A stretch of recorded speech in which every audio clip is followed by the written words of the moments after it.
তার কথা বলি, পড়াশোনা মানে সাউথ কলকাতায় বড় হওয়া, গ্র্যাজুয়েশন কমপ্লিট করে নিজের বায়োসায়েন্স নিয়ে পড়াশোনা কমপ্লিট করা, মাস্টার্স করার প্ল্যান করেছিল।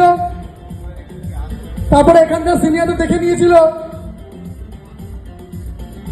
কি যদি 2 বছর মাস্টার্স করার পর আবার 3 বছর রিসার্চ বা এই ধরনের জিনিসে না গিয়ে কি 5 বছর এখানে নিতে পারে, ওখানে তারা লোক রিসার্চ করতে কি করে এত কমে যায়।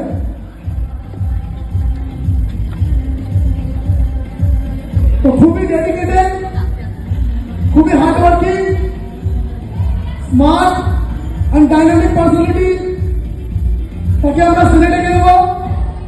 না আমাদের কেমন করে এন্টারটেইন করছিল